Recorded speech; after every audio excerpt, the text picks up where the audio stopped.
I know why you're here. You know why you're here. Nightmare time. Nightmare. I'm excited to just jump into it. We're on episode 3 of Nightmare Time 2. Daddy and Killer Track. As always, I have no idea what this is going to be about. The titles so far have been, I've never been able to predict what the actual story is going to be at all. Without failure. Which is cool. I you know, it's been very fun. I like that.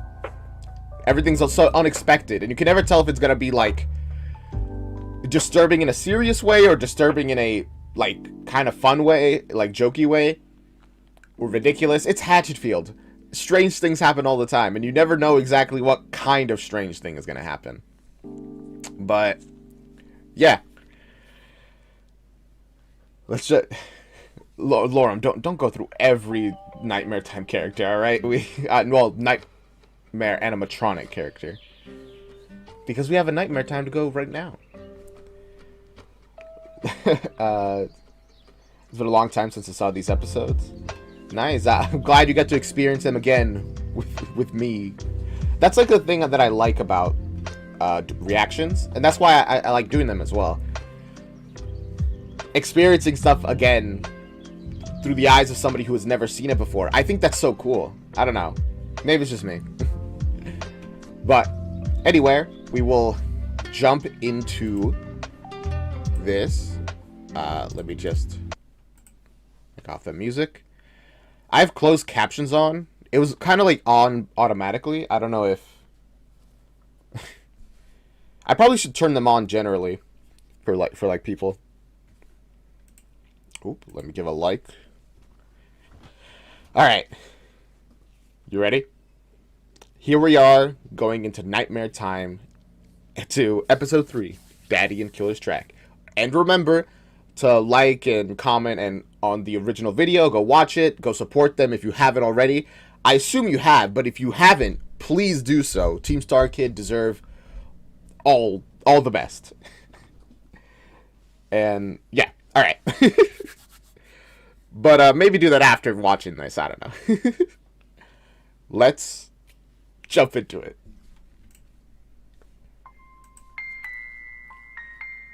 Eerie music.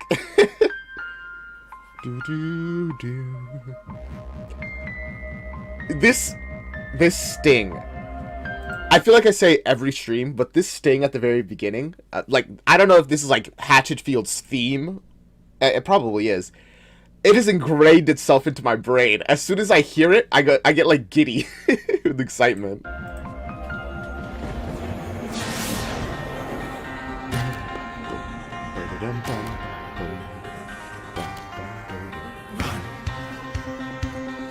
It's such a banger, indeed.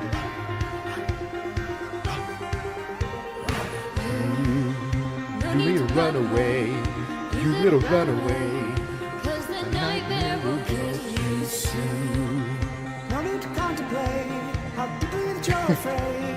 Best theme song.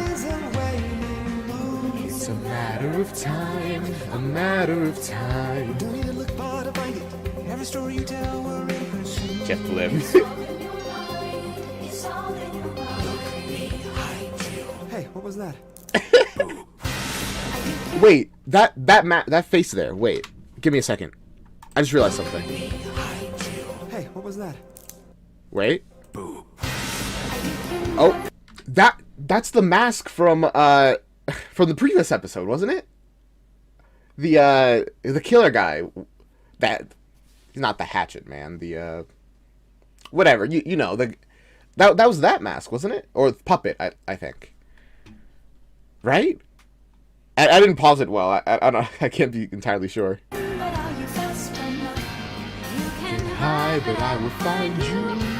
Close your eyes if you doze off.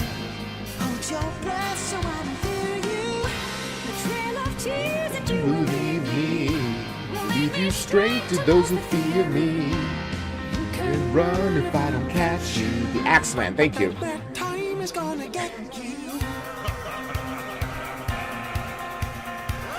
By the way, if you get upset about me singing in the opening, not anyone in chat, just in general, sucks because I like the music, so I'm gonna sing to it. Take every precaution, babe. Get out the caution tape, 'cause the timer is Ticking down. Do you even understand? the danger that you are The in. time always gets me. Shaky ground. A victim's crime. Nothing that you do about it. It's all By design. It's all by design. The hell just stop the What? song for? I'm in a hurry. What? They chased it. You can Hi, but I will find you. Close your eyes if you don't doze off. Hold your breath so I don't hear you. the trails of tears that you will leave me. Straight to those who fear me. You can And run if I don't catch you. But the nightmare time is gonna get you. just run away if You want if you dare. The nightmare's gonna get you. Just run away if you want, if you dare. The nightmare's gonna get you. Just run away if you want. The nightmare's gonna get you. Daddy. You can run if I don't catch you. But the nightmare time already caught you. I just realized in the intro they always say Daddy's gonna get you. And now part 1 of this episode is called Daddy. Interesting. I could just laugh.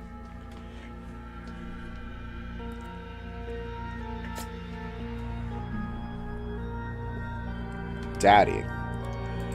I can't even begin to imagine what this one will be about. I assume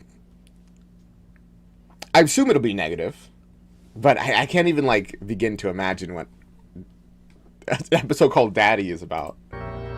Except like maybe, I don't know, child abuse. Like it's dark, but that's like the only thing I can think of. Especially with like the crack in it. Divorce? Maybe. That's actually possible.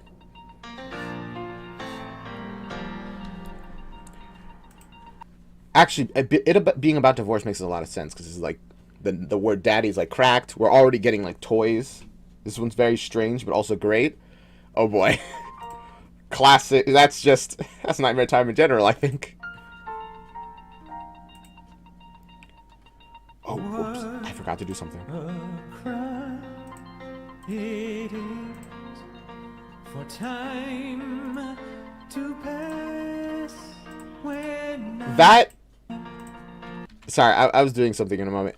This is the creep who like buys children toys from Black Friday, right? That's. Oh boy.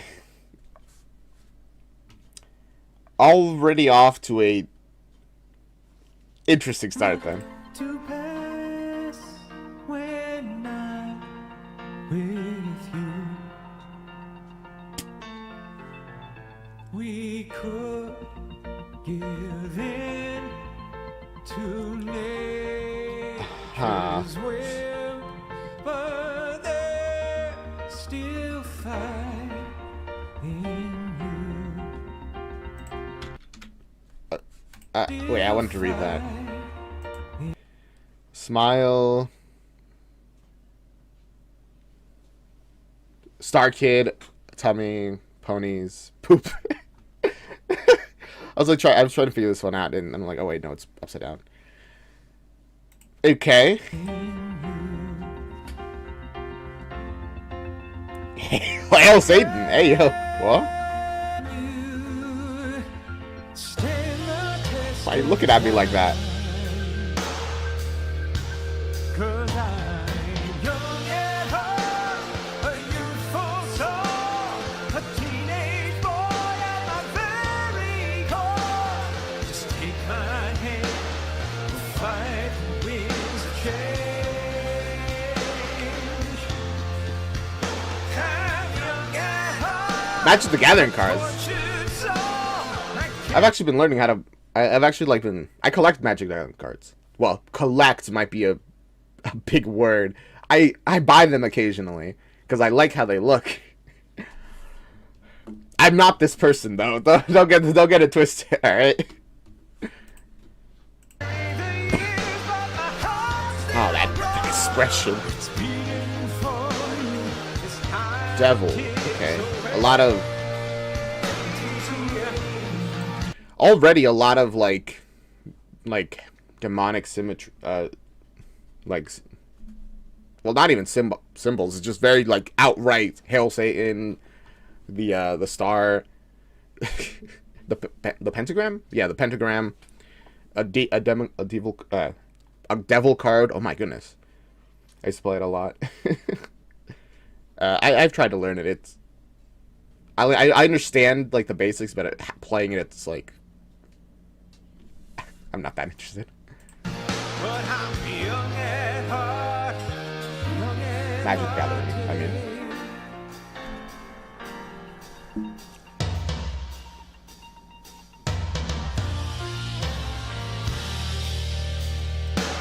Okay. I have to say it. It's a little disturbing how much they're... I'm all for, like, you know, holding on to those things that you liked as a kid. Just because you grew up doesn't mean that you have to grow out of certain things, right? Like cartoons or toys, I guess.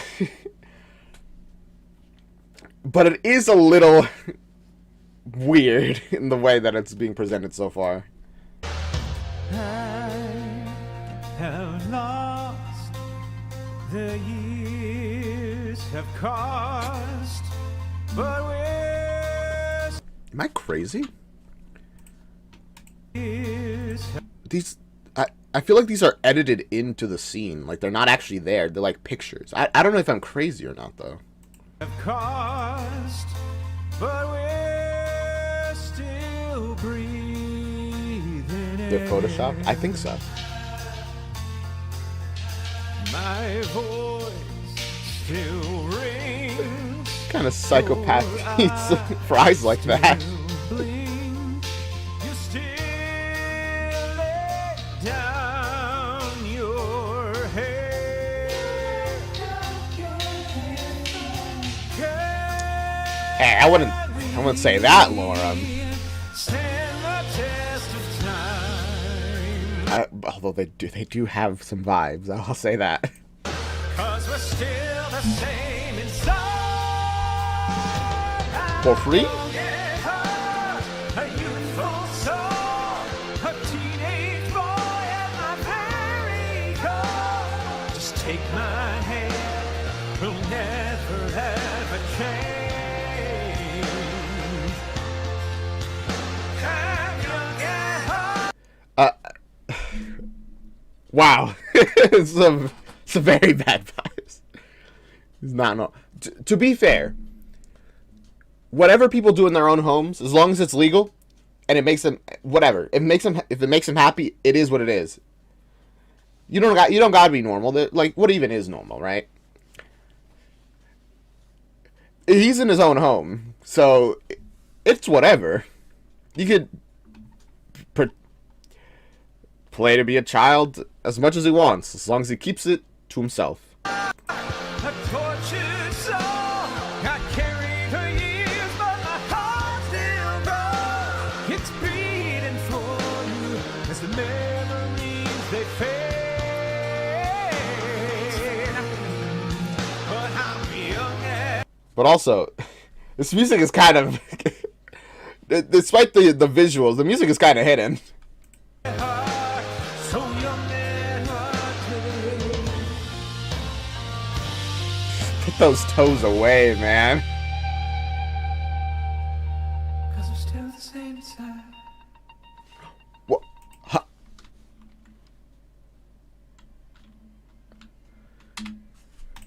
Wait, huh? 'Cause we're still the same inside. Were the Care Bears were representing the Lords in Black?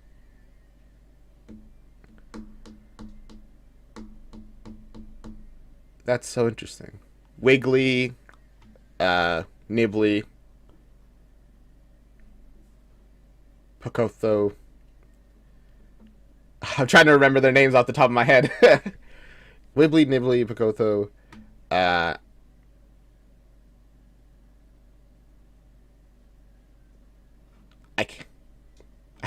can't. How you remember all the names? I literally can't. I can't remember these two. Oh, jeez. Excuse me, Alexandra. Lex Foster looks up to find her boss, Frank Priceley, glaring down at her. What? Could you at least pretend to be working? We get to see Lex. Yay! Also, hey Tom, welcome to the stream. We're seeing Lex at the. Did you work at like an unnamed toy store? Wiggly, Nibbly, Blinky, Pokey, and I don't know the last one. I'm at the checkout counter, Frank. Who do you want me to check out? She motions to the pitifully empty toy store. Oh my goodness! Well, Toy maybe Zone. There's a reason no one's coming in. They look through the window and what do they see? You, sour-faced, bored out of your mind, doing the crossword or whatever this is. It's not the cash register's job to greet people. Normally in these kind of stores, there's an actual greeter who like greets people. But then again, he's a boss. So if you're not doing multiple jobs at the same time, you're hardly working. He grabs the sheet of paper Lex has been scribbling away at. His heart sinks when he sees it. A job application? Yes, I knew you'd leave me one day, but for Best Buy? Best Buy?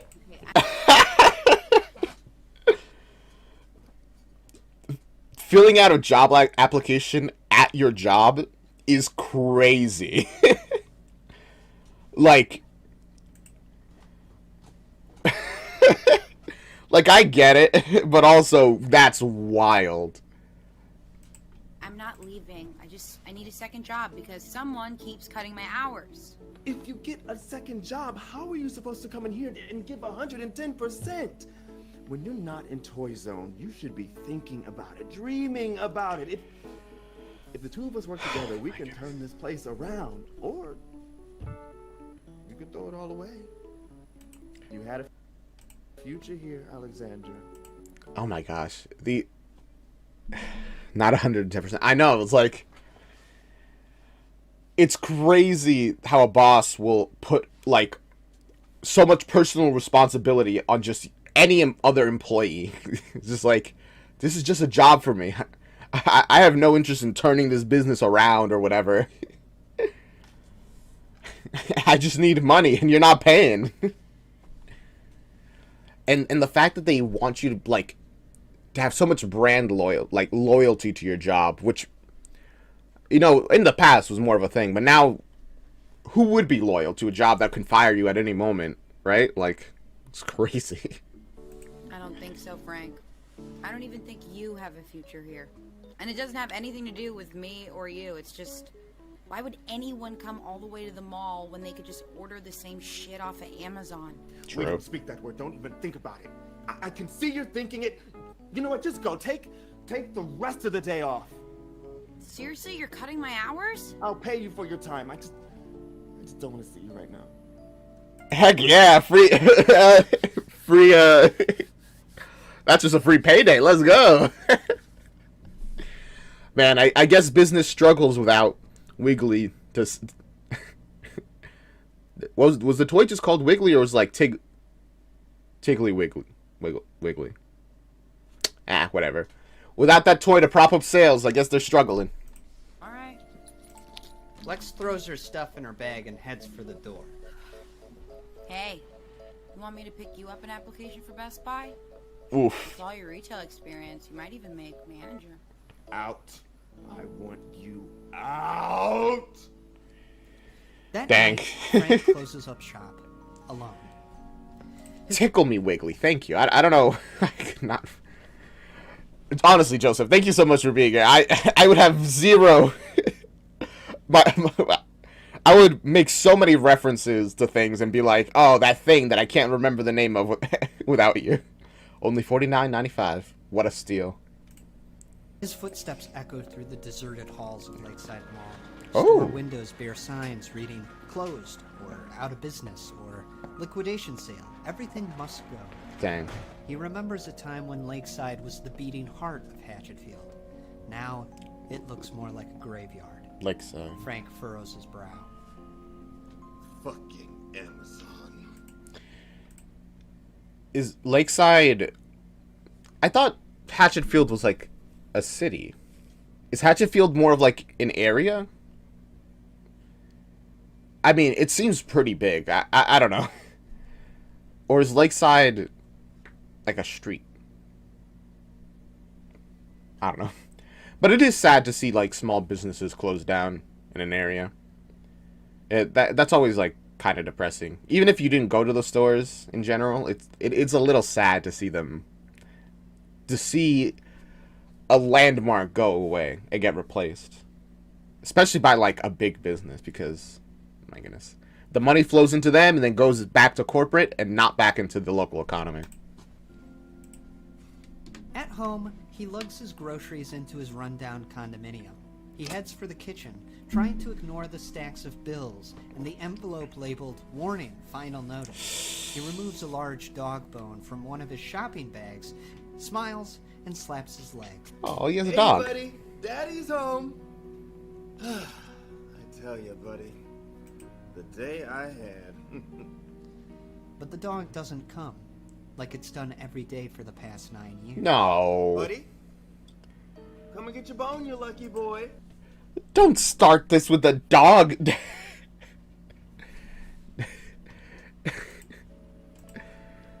Frank checks the living room, where he finds Buddy lying motionless on the floor. Come on, that's... Buddy, 2 days later, at the Hatchetfield Animal Hospital, a veterinary technician hands Frank a can filled with ashes. He lived a very long and happy life. How old was he, Frank? I don't know exactly. He was a rescue. He was my best friend, my best... Oh, that's such a sad way to. Man, that's all right. Very depressing so far. The business is failing. The dog, buddy, no. Later, Frank walks absent-mindedly toward downtown, letting his feet take him where they will. Before long, he finds himself outside his favorite throwback diner, Miss Retro's. Miss Retros. The little restaurant is lined floor to ceiling with memorabilia from the 80s, movie posters, records, and Frank's... Dog death plus Corey's sad acting. It's like they're trying to kill us. I know, I'm already going into this with such a heavy heart already. personal favorite, a huge glass cabinet of vintage toys.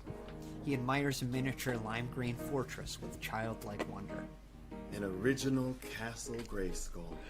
By the power of Grayskull? 1982. It set the standard for all future play sets. Wow. No missing pieces. That's crazy. It's even got the battle cannon. Very impressive.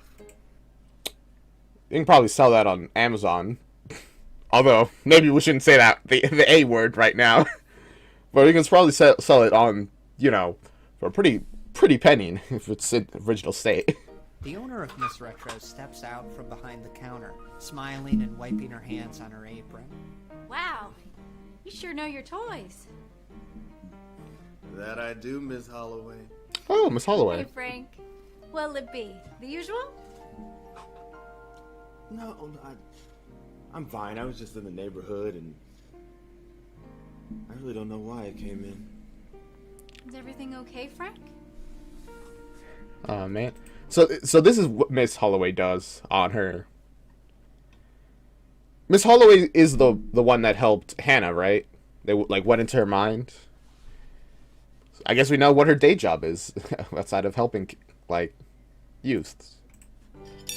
Silverware clinks. That Miss scared me. Holloway sits across from Frank as he finishes Pie jump scare. slice of cherry pie. On the TV in the corner, an old toy commercial from the 80s shows kids playing with plastic, armor-clad dinosaurs. Frank smiles and motions to the screen. Those were the good old days. The golden age of toys. I had them all. The garbage men, the cowboys, lobsters for hire. Lobstars? That's crazy. Retro diner owner by day, cool witch by night. I mean, sounds like she's cool on like both times. A retro dino owner? That's so cool. My mom and dad gave me an earful. Frankie, you're wasting your money. They had all these plans for me, and all I wanted to do was work in a toy store. Huh. Guess I disappointed them. That's an interesting dream to have. But I mean, it's kind of sweet to have like such a dream that you can really attain. They were hard people. But they loved you. I know that now. But when they died, I was more interested in proving them wrong. They left me some money, so I bought Toy Zone. On July 1st, 1996, when the doors opened, it was my store. Happiest day of my life. Oh. And it all went downhill from there. I heard Lakeside was in trouble. Is it really that bad? No one's come. Lakeside is the mall. I'm sorry. I just like realized. Oh, that's what they referred to as Lakeside. Okay. Dang. Yeah, malls have really dropped in popularity. I mean, people just aren't going out as much anymore, you know? Coming in? Oh, Not much reason to. someone is. The next morning, Frank slides open Toy Zone's security Oh. gate to find Good morning, Mr. Priceley. Sherman Young, his last loyal customer. Come on in, Sherman. The man rushes in, Sherman Young. Okay. throwing up his arms. At last, the pearly gates have opened. Huzzah! So, what do you got for me today, Frank? From behind the counter, Frank That expression that he has on his face is just like, yeah, whatever you say. You are the only person coming in, so whatever you want, Sherman. takes out a cardboard box. They came in this morning. You're lucky, Sherman. You beat the rush. I expect these little guys to fly off the shelves. No one is coming into your store. Tease me, Frank. Let me see 'em. Straight from the gumdrop forest, swooping down from the sweet top tree, it's the sugar gliders. Wait, Sherman Sherman is so excited. They're shaking and they're like four, baby. From the box, Frank whips out a collection of adorable, brightly colored figures. Shuggies! Frank presents each of the toys Shuggies. with Showman's flourish. We got the heroic rainbow heart, the playful Aw. skip doodle, and that grumpy old curmudgeon, soggy tail. I kind of thought they were gonna like show us dolls, but fair enough, I guess. If he wasn't such a creepy weirdo, he'd be so relatable. Yeah, I genuinely hard agree. If he wasn't such a creepy weirdo, I'd relate so hard to him. Yeah. But unfortunately, that's not the reality we live in. We live in one where Sherman is himself. That's the good stuff. Oh, it is so hard to pick. People talk about the big decisions in life, and this is one of them. See, rainbow Okay. is a must-have, but I have a soft spot for soggy tail. Sherman! In the entryway, a ravishing woman in a sleek, form-fitting dress flips her hair and lowers her Who's sunglasses. this? Oh. I'm waiting. Then wait. The woman rolls her eyes and saunters off. Sorry. She's with me. Who is that? You dog. That's your girlfriend. No, Mr. Priceley. That is my mother. Okay, I kind of had like a... That's kind of what I was expecting. Because it makes sense that a person like this would probably have a really, really rich parent. Or at least a rich enough parent that they could afford to spend their days playing with toys and be such a weird person. It's kind of difficult to be this weird naturally, you know? Like most people at least can like pretend to not be strange in public, to not let their strangeness out. So all things are adding up to me. Really? Also, really, dang, she looks considerably younger. She looks way younger than Sherman. I'm smacked. Frank stares out at the woman, who sits on a bench reapplying her lipstick in a compact mirror. That woman? Out there? She looks great. Stepmother? No. 14 hours of hard labor. She's always... It's the same actress? Really? As who? Like, what do you mean? Do you mean like Sherman and their mother? Or are you talking about like some... Because if that... What? That's crazy. Maybe it's because of the glasses, but I never would have guessed that. Thank you for telling me. Also, hey, he's young at heart. Definitely at heart only. Oh man, wow, her range is crazy. always reminding me. Wow. She looks good. Yeah, she's a MILF. You shouldn't say that about your own mama. I could say it. I'm sure Sherman has heard it before. It's incredible. Even in Black Friday, you see her play Sherman and one of the politicians, and the difference is hilarious.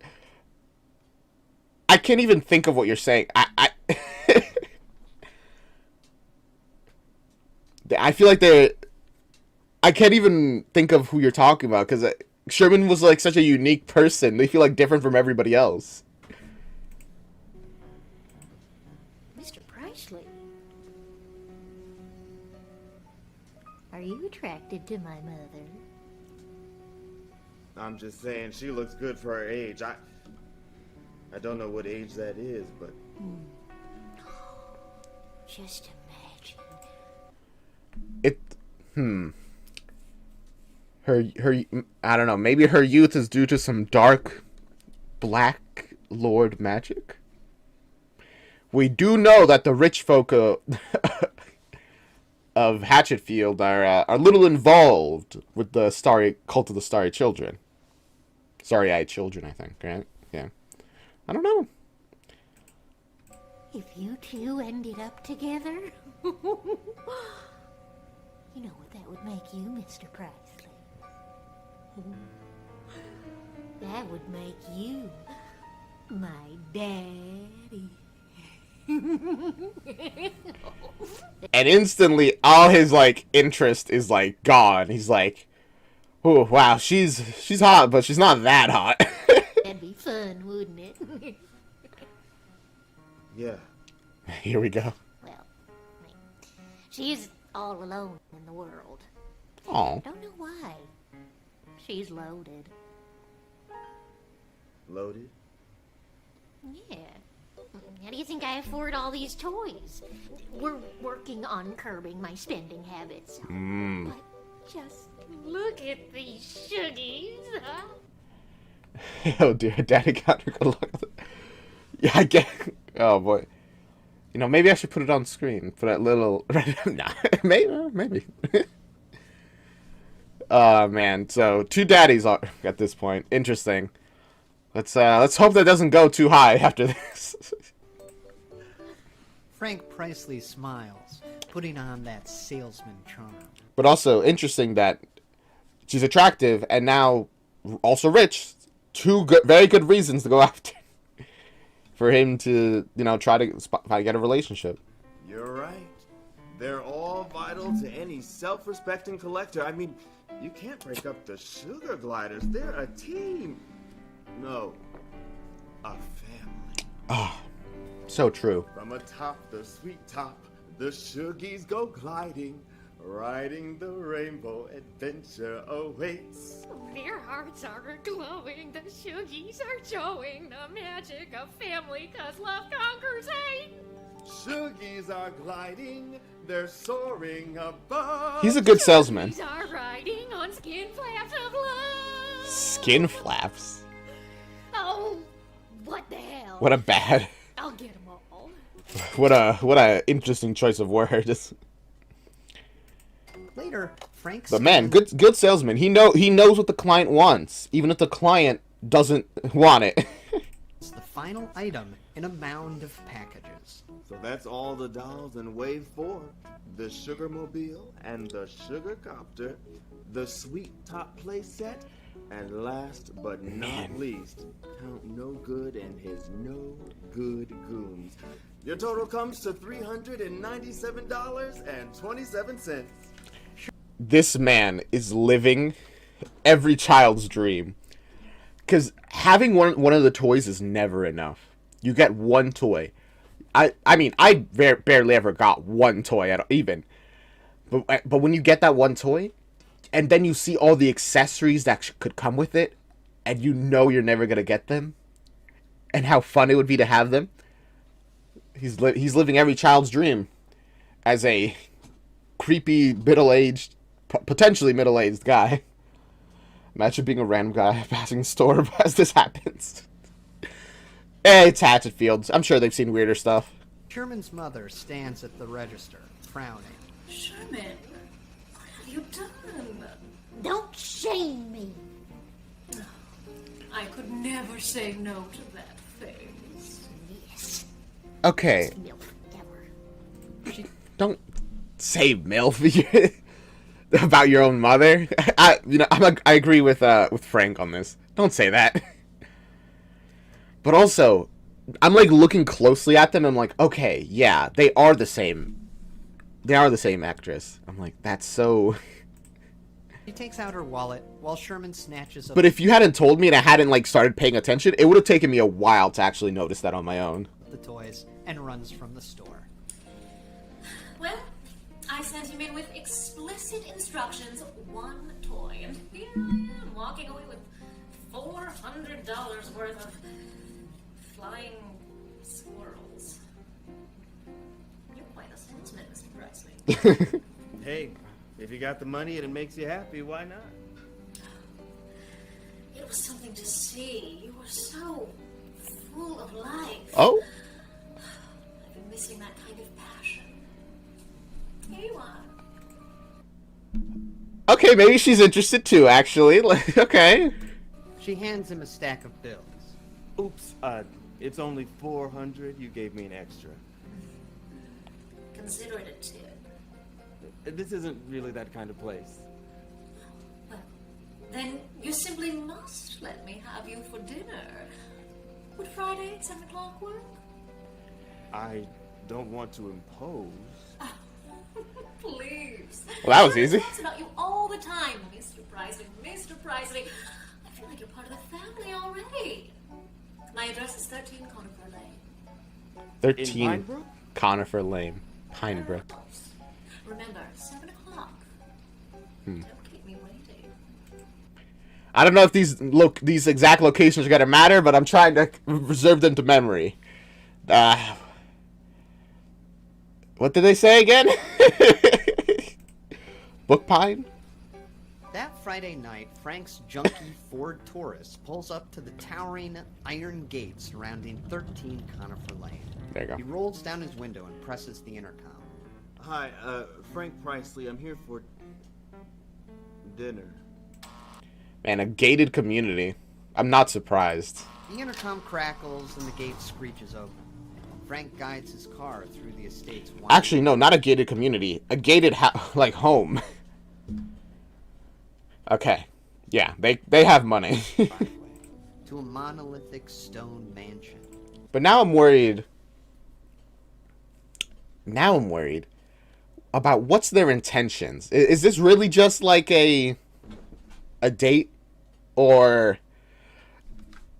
Listen, is Frank gonna get sacrificed to the Lords in Black? I have to know, alright? I worry, alright? A little bit. He gapes up at it. Loaded, huh? I'll say. When Frank Definitely. rings the bell, the double doors are opened by an impossibly tall man in a tuxedo. He's gaunt and ghost white. Oh boy. He glares at Frank with large, sunken eyes. Is Mrs. Young home? Sam's actress As again? Frank backs away nervously, Sherman appears. Marco, relax. Relax. Same actress again? How many characters is she playing? It's crazy. Oh my goodness. Can a beautiful male ask a guy out without any ulterior motive? Shake my head. Listen, I'd be so happy if it was just purely, you know, that she's just interested in him. But it's Hatchetfield. And she's rich. Two very big negatives to any chance of things going well, you know? But also, that guy was definitely like an undead or something. I don't know. Hello, Mr. Prisley. Hi, Sherman. Just standing there The like... giant butler nods and wanders off. Don't mind Marco. He's a big softy. I'm sure. Huge softy. He used to throw javelin for the Olympics. Oh, that's cool. Frank Price. Sherman's mother. That smile. Remember James and Charlotte and Hannah's mom? Well.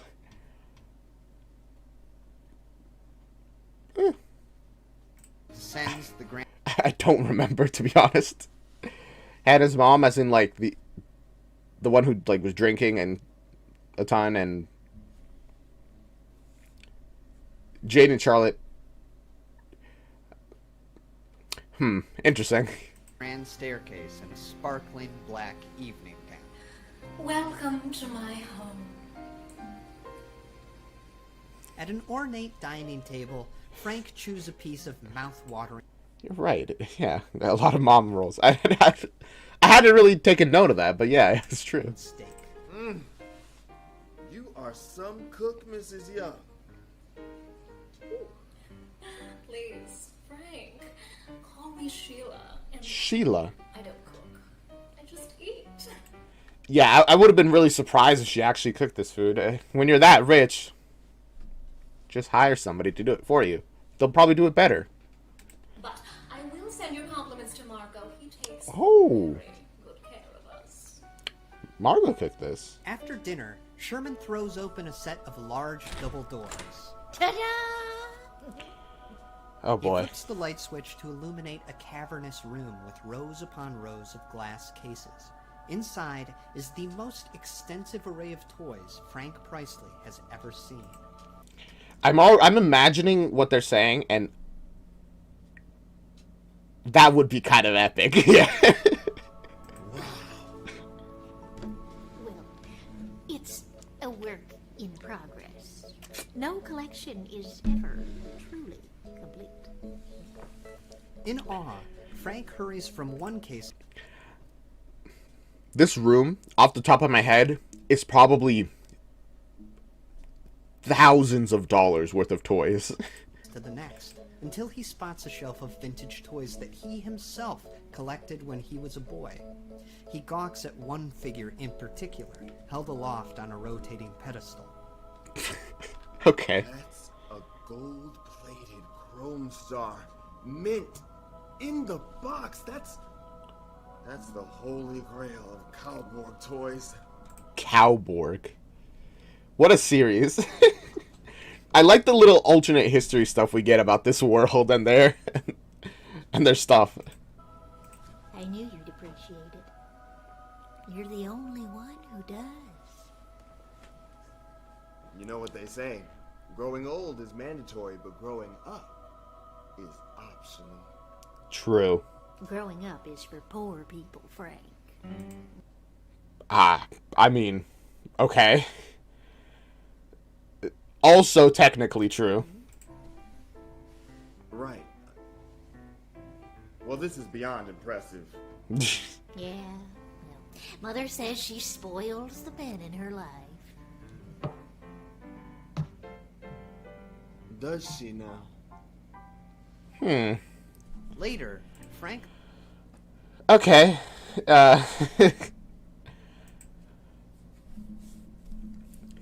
Does Frank like actually get along with Sherman a little bit? Like Sherman's a bit of a weirdo. Well, a bit, but it seems like Frank kind of like they're kind of like friends because he's like, well, he likes toys as much as I do. Maybe more, but you know. Sherman would make a killing posting hot takes on Twitter with opinions like that. He'd have a massive following. So many stans. Looks up at a portrait of a stern, regal man. It hangs above a crackling fireplace. The late, great Mr. Young. He died when Sherman was just a baby. Oh. I'm sorry.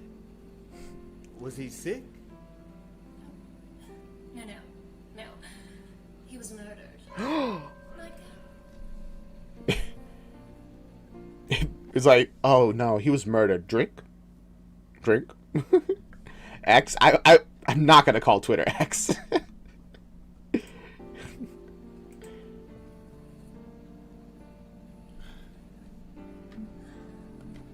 you're a good man, Frank Priceley.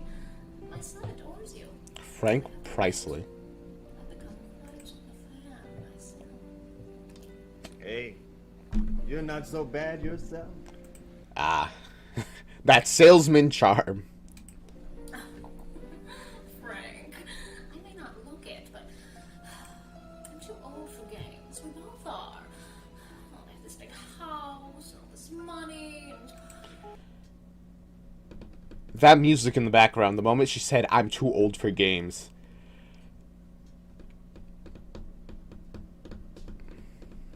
I get the feeling she's like 100 years old. The little ping with the piano before going right back into score really sets the murdered nightcap. Oh man. Ooh. No one to share it with. Yes, there's Sherman, but he can't quench all of my desires. Which is why I propose Oh. Partnership. to put it bluntly, Frank, I want to marry you. I mean, yeah, she said blunt. You got a theory, Lorem? I'm ready to hear it. Marry me? You just met me. Hey, she said she's too old for these games, alright? I don't believe in any of that soulmates or naive foolishness. A marriage is a mutually beneficial contract between two parties. True. Besides, I could use a man around the house. Well, I know the mall is about to be shuttered. And where does that leave Toy Zone? Together with your business skills and my resources, we can ensure that Lakeside stays open forever. Wait, I just realized. No, I don't think she's gonna... No, she's way richer than him. She wouldn't want to kill him for his money. If she wanted to kill him, it's probably to stay young for longer. That's my thoughts. But also, I'm trying to remember, in Nerdy Prudes, we got told about locations that were made by the family who made Hatchetfield, and the ones who were part of the that were part of the cult of Starry-Eyed Children. Was Lakeside one of the locations that they built? Because if so, that's probably the reason she wants to ensure that it doesn't Oh man, I knew it. I got it. That's probably the reason why she wants to make sure it doesn't close down, because it's an important location. Ooh, all right, okay. I have a brain. I can pick stuff up sometimes. So, what do you say, Frank? Are we in business? The mall was built later. I see it was. I think they probably built the mall later on whatever on just Lakeside, whatever it was before. Maybe, I don't know. Wedding bells ring. Frank and Sheila run down the church steps and slide into the back of a limousine. Tin cans clatter behind the car as they drive off to the airport and their new life together as husband and wife. Weeks later, Frank young. I was like trying to remember how to play that, because I actually learned how to play wedding songs on the piano. Well, that specific, like the classic. But mainly because my mom said that it would be good for me to know for like any wedding. I never used it at a wedding ever. The liturgist said, she doesn't have time for these games. She has plans, big plans that probably involve killing him, but you know, plans. Young Presley, decked out in a $6,000 suit, strolls through the door of Miss Retro's Throwback Diner. So the rumors are true. Frank Presley's off the market. Gonna be a lot of broken hearts around town. What can I say? Sheila made me an offer I couldn't refuse. Oh man, the rumors are out. Does Frank Presley is gay? No. Well, Paul and Emma forever and always. Never be them. Oof. At the bar, across from Miss Holloway, Frank swallows a mouthful of pie. Honeymoon was something else. Don't know why Sherman had to tag along. Sheila babies him. That's the problem. Well, Daddy's gonna put a stop to that. Put up the daddy counter. we got another one. We're at 3 now. Incredible. But man, they brought Sherman to the honeymoon. Ugh. The reason I actually paused though was pie. Thoughts? I hate apple pie. I like pumpkin pie. I have very little knowledge of pies outside of that. Thoughts? We have a pie, so it's been on my mind. His toy collection's big enough. Let me get this straight. We got a parent who doesn't approve of his son collecting toys. Where have I heard that before? There's a big difference between me and him. I scraped and saved for every toy I bought. Sherman is spoiled. Rotten. Later, Frank kicks back in his chair as workers... Interesting. On one hand, I do... 3.145 is the only pie I care about. I do kind of agree that Sherman definitely is spoiled rotten. But... there's... Frank coming in as, like, a stepfather... probably won't have much say in, you know, limiting his... limiting Sherman's spending habits. Apple pie tastes great. Unfortunately, texture makes it feel like 60% apple core and 40% actual apple. Yeah, the texture was rough. Replace Toy Zone's ratty old carpet and give the walls a fresh coat of paint. So now that you're rich, can I get a raise? Raise?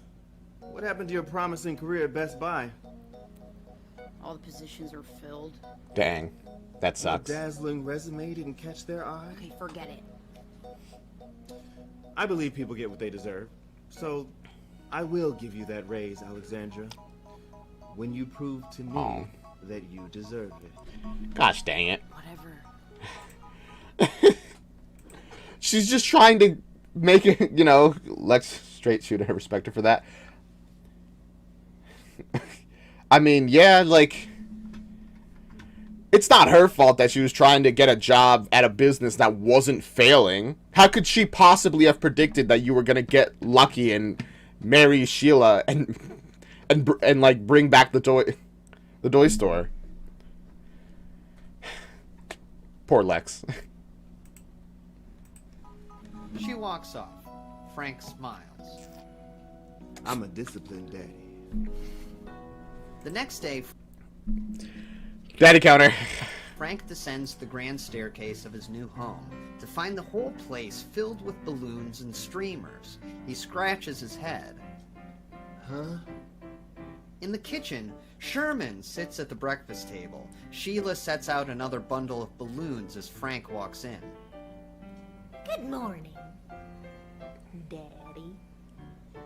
Hi. Okay. Sheila, what's with all the decor? We're celebrating. It's Sherman's birthday this month. That means every day is a party just for him. The month is his birthday? Rich people. How'd you turn in, Sherman? 41.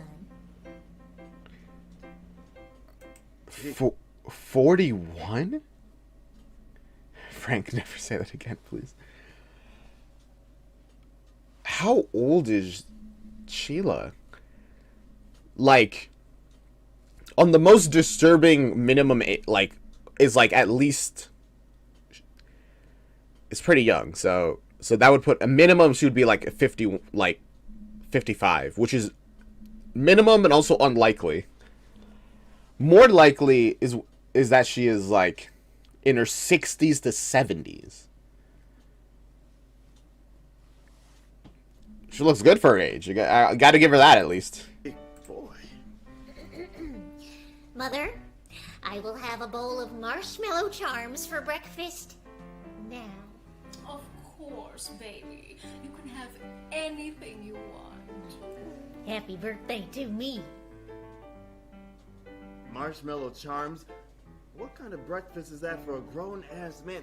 Sherman, why don't I teach you how to make some eggs? He grabs a frying pan from the cupboard. Sherman stares at him, baffled. Sheila takes Frank by the arm and drags him from the room. Frank, what are you doing? Sherman does not cook. Yeah, see, this is what I'm saying. Like, yes, you're married, but clearly Frank is not the one in control in this relationship. She has the money. It's her home. It's her son. And to her, this marriage is a contract. So, I don't know. He's not allowed anywhere near the stove. A grease fire could set him ablaze and kill him. We have Marco for that sort of thing. Don't you think it's our job as parents to prepare Sherman to survive on his own? There's gonna be a day when we're both gone. I'm not going anywhere. Now give him the cereal. I mean, under that logic, I guess my brain when I want to. I don't know. I like cooking. I think it's fun, but also, I think she really is not going to be dying of old age anytime soon. And under that logic, I mean, I guess there's not that much harm in babying him, right? I feel like he'll die of old age before she does. So, it's like whatever, really. But if she does die of any other reason, that would still be bad, you know? And then he'd be left to fend for himself. All right. He pours a bowl of marshmallow charms and drops it in front of Sherman. Here. Enjoy. Uh-oh. Is this a joke? I can't eat that. I'm glad you agree, because that is a bowl of sugar, and you're kind of getting up there, pal. God, Frank, what are you doing? You just gave it to him straight out of the box? What should I have done, Sheila? He can't eat the crunchy pieces. You mean the cereal? He has very weak teeth. He'll break them on these. Are you hearing this?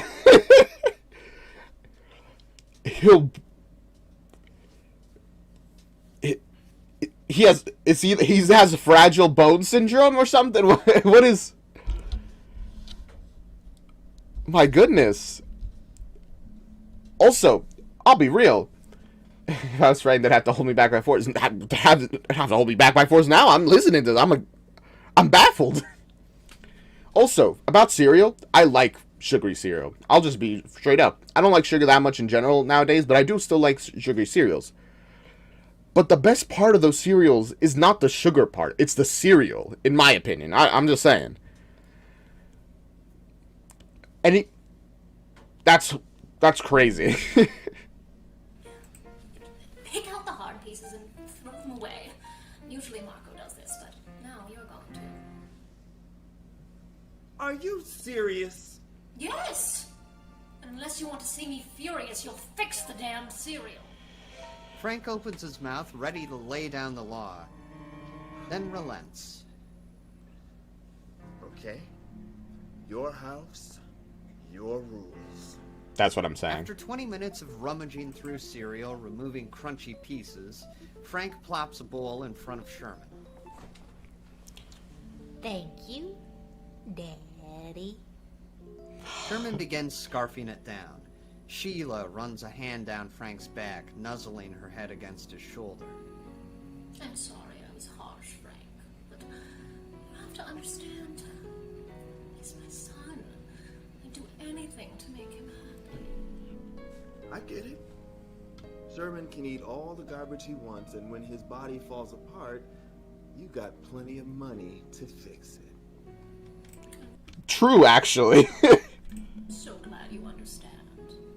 See? Like, he said it as a sort of, like, gotcha moment, like, it's like, yeah, this is making him happy now, but, you know, it's gonna make him suffer in the future. It's like, don't worry. We'll solve it with money. It's like, oh, getting basic healthcare is like $10,000 in the US? Don't worry about it. We're gonna spend like $1 billion making sure he doesn't die ever. We're all getting along so beautifully.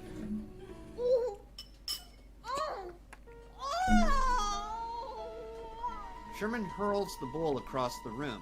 He collapses to the floor, writhing and screaming. Shirley? Sweetheart? What's wrong? I crunched something.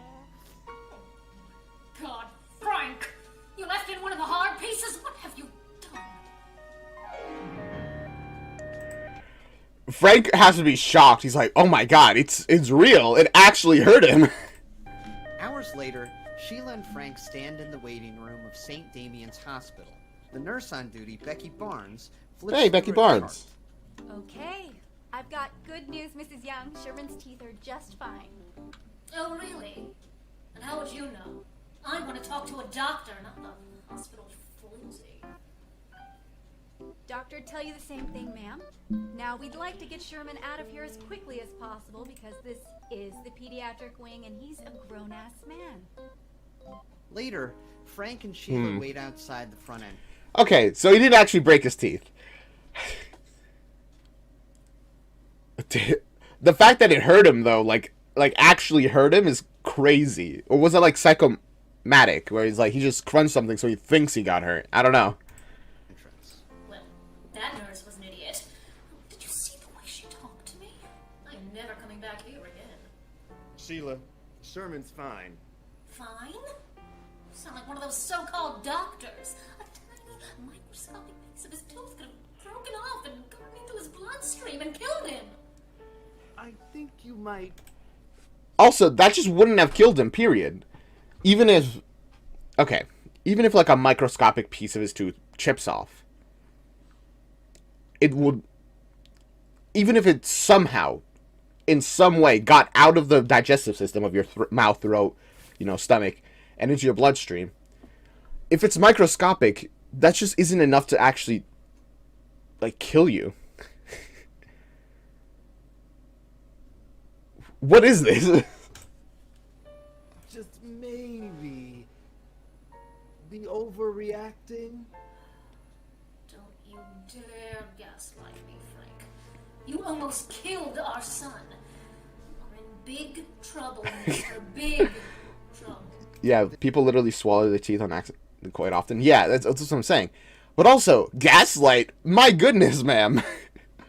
It's like, here's this very reasonable, objectively true fact. It's like, you are gaslighting me.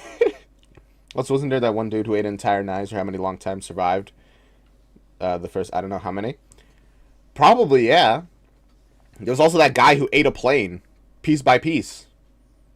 Very impressive. The doors slide open and Marco pushes out a wheelchair containing a pitiful-looking Sherman. Sheila rushes to him.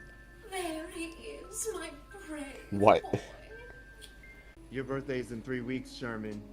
They put a strap on my arm and pumped it full of air. And it squeezed me so tight and I was so scared. I wanted to get out of there so I could see my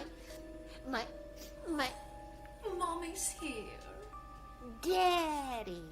Sherman hops out of the chair and throws his arms around Frank. Sheila glares at her husband with white-hot jealousy. Oh boy. Also, yes, there's that, I don't know his name, but he like ate an entire plane. He made like a whole history of like eating stuff. Also, yes, another to the daddy count. And also, wow. This conflict is rapidly escalating. I'm surprised that Sherman is so attached to Frank, all things considered. Maybe he just wants a dad. Later, He's never had the one. limousine pulls up the driveway to the young mansion. Sherman has fallen asleep on Frank's shoulder. A trickle of drool has leaked from Sherman's mouth and down Frank's sleeve. Sheila watches, silently stewing. Marco opens the back door and picks up Sherman, careful not to wake him. Marco, carry him inside.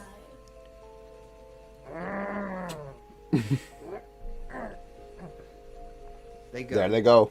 Sheila lights a cigarette and rounds on her husband.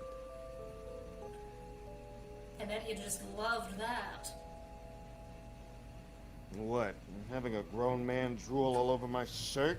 He only prefers you because I'm the hard ass who made him go to the doctor. Well, I'm sick of it, Frank. I can't be the only one doling out discipline. What? Huh? Frank is the only one doling discipline out here.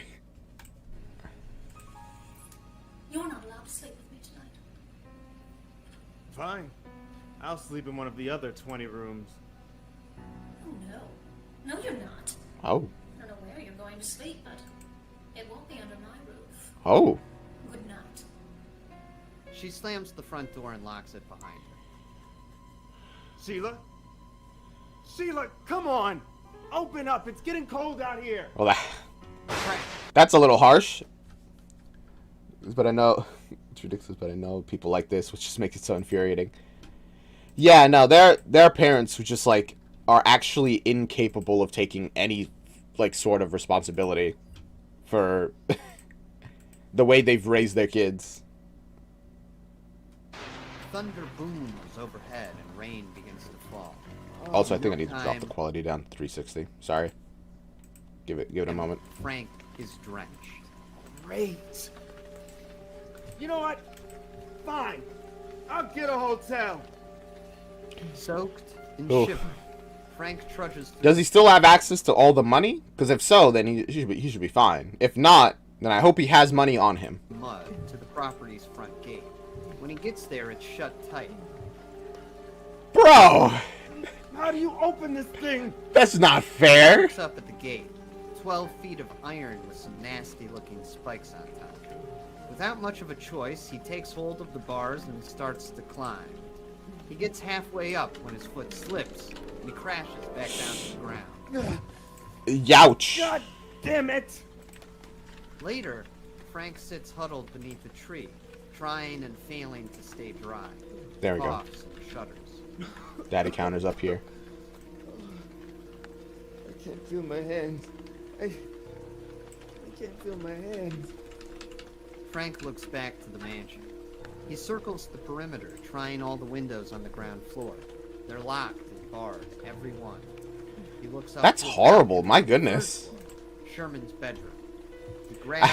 I was really hoping, you know, that he'd be able to at least go get a hotel. I mean, it would have been a little rough since he would have to walk, and also the rain still would have happened. But doesn't even get that comfort. My God. Gutter and starts to climb. Inside, Sherman is awoken by the sound of knocking. He bolts up in bed.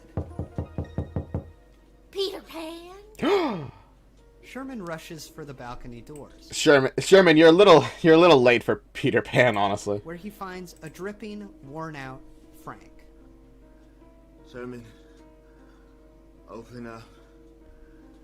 No. It's just my daddy. Sherman unlocks the doors and cracks them enough to peek his head out.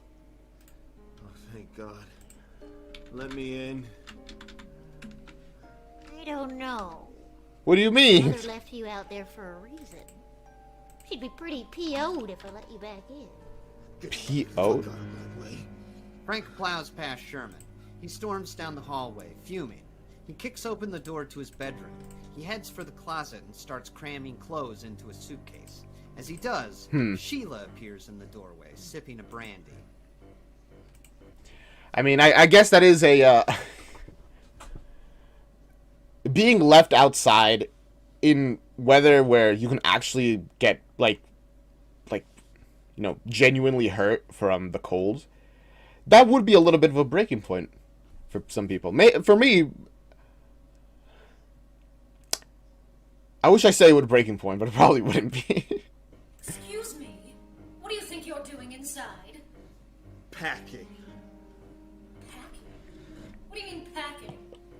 Frank opens a drawer and grabs his car keys. Suitcase in hand, he heads downstairs. Oh. You think I'm gonna stay here after a stunt like that? I could have died of hypothermia. Oh, now who's overreacting, baby? Baby? Baby? She has no, like, ability to conceptualize in her mind what is and is not a reasonable threat. Or at least when it doesn't come to her son, at least. But genuinely good for Frank. He understands, he knows his worth. He's like, no, we're not staying together after something like that. We haven't known each other for nearly long enough for that to be the case. The baby is that 40-year-old man you keep dressed in footy pajamas. You've trapped him in boyhood. You wrapped him in a bubble of toys and sugar cereal. You're so out of touch. You're both so rich, it's turned you into monsters. Your money made you monsters. My money, huh? Huh. And what are you going to do without my money? You can kiss Toy Zone goodbye, buy Lakeside, and tear it down myself. Uh-oh. That's where you're wrong, sweetheart. Because when I divorce your ass, I'm gonna take half of all this. Toy Zone's gonna be bigger and better than ever. I'll expand. Open a... You didn't sign a prenup? That's crazy. Toy Zone in every city and these United States. I like the sound of that. Sherman. watches the fight from the sidelines. Frank turns on his heels and heads for the door. See you around, Sheila. My future ex-wife. This partnership is over. Wait for me, Daddy. I'll get my things. You're not coming with me, Sherman. You're weird. And when we split up, everything in the divorce, that gold-plated chrome star, is mine! Just as Frank puts his hand on the front doorknob, Sheila calls after him. So, you think you can just abandon me and just... That's like the craziest. That is the most horrific threat that he could say to Sherman. But also, this does answer my question of how does Frank feel about Sherman? Because, like, based off his facial expressions and reactions, he clearly always thought Sherman was weird, but he's like, whatever, I can pretend that were chill. But clearly Sherman thought that they were actually, like, close, you know? Oof. Son? Well, I've got news for you, Frank. No one walks out on Sheila Young! She grabs hold of a lever on the wall and pulls it. Suddenly, the floor beneath Frank gives way as a trap door flies open. Frank slides down. And an actual trap door? That's crazy. That's how you know they're rich. On a slime Not that I'd think actual. Well, maybe. They might coated have that. tunnel, ancient and stinky. Nick-Lang jump Screams scare. And flails, then falls. Flash! He lands in a flooded underground pit. He spits a mouthful of stale green water. Do you think that Sheila's previous husband died when he also tried to be more strict with their son? He's a great writer and narrator, but you know. Yeah. I mean, I said pie jump scare like 40 minutes ago, so I don't know. I get it.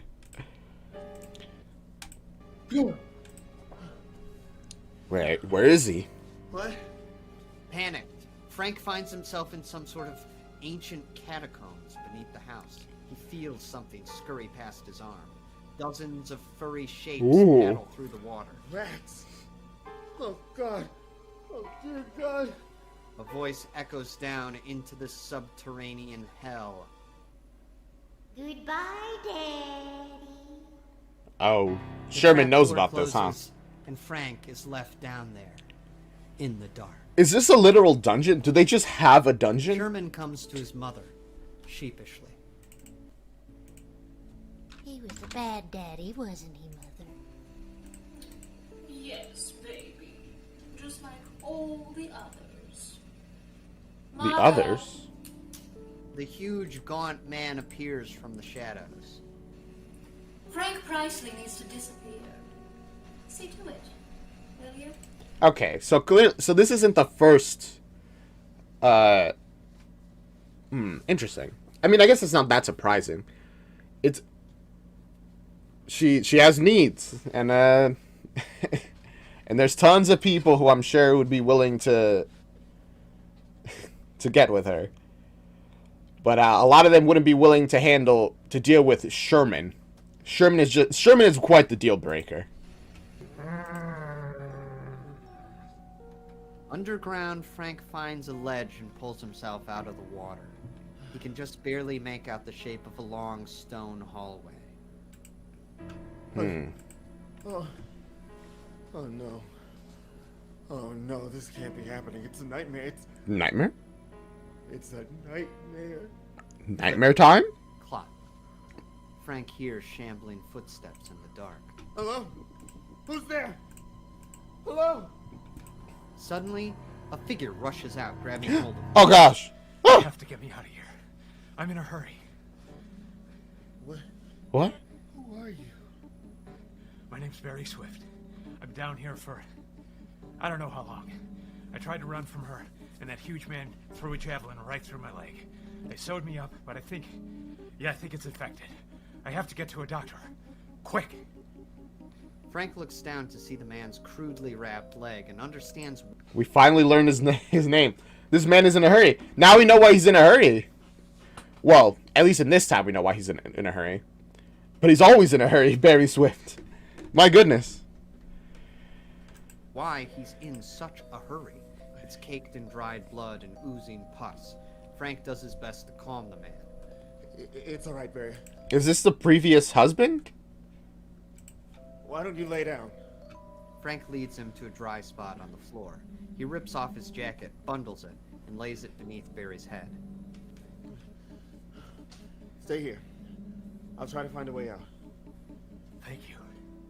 And please, hurry. Hurry. Frank stumbles through the tunnels. He sloshes through a foot of stinking Gotta be sludge, swift for Barry realizing Swift. This must be some forgotten corner of Hatchetfield's sewer system. Oh. He runs face first into a heavy iron gate. Padlock hangs from the latch. Beyond it, the tunnels link up with the rest of the city's. I mean that makes sense. If they're using it as a dungeon, they would lock it up. Oof. Frank can even spot light shining. I mean, if they can get like a big rock, maybe like just start bashing against where like the padlock. Well, it'd be a little difficult to bash from the other side. No, it'd be like super difficult. If you could like, yeah, I don't know how you do this. Down from a manhole, he grabs hold of the bars and shakes them with all the. Also depends on the type of padlock. Damn it! Damn it! But if he was the lock-picking lawyer, he would already be out of this place. He goes limp. He hangs from the bars in utter despair. There's no way out there. No way. Wow, he's such a good actor. Like that expression into like his fake crying. That's pretty good. 2 weeks later, Sheila Young admires her reflection in a full-length mirror. 2 weeks. Is Frank just dead, or is he just like starving in there? She wears a yellow sequin cocktail dress. Tonight is the Hatchetfield Honey Festival, and she plans on turning some heads. She marches to the front door. Sherman, dear, I'm going out. I've grieved long and hard, but now it's time to find you a new daddy. Oh, boy. Can we stop by Toy Zone on the way home? It's been 2 weeks and I'm jonesing. Sherman, we've been over this. Toy Zone is closed. No. Ha! I beg to differ. 4 p.m. is well within business hours. Sherman doesn't understand that now that Frank's gone, what was it called? Toy Zone is gone. But also, wow, I feel like, does she get like a new husband every like 2 to 3 weeks or something? What is this? I feel like people would hear about this, you know? Yes, but remember, the proprietor of Toy Zone is locked away in a dungeon? Can't we just pay someone to let me in? I mean... Also, I wanted to say, speaking of the Honey Festival, it's interesting how the Honey Festival is one of our good ways to get like a measure of the timeline. We can kind of compare things to the Honey Festival and then before and after. Like, how close are you to the Honey Festival? Which I just think is interesting. What is the point of all of this money if we can't do anything cool with it? Sherman, forget Toy Zone. You can buy the same shit online. Online? You cannot capture the same tactile experience online. You just don't understand. No one does. He stomps off to his room and slams the... Okay, I think I'm starting to see why... I'm starting to see why Sherman really liked Frank. Because, as he said before, Frank is the only one who gets him when it comes to toys. He's the only one that understands it.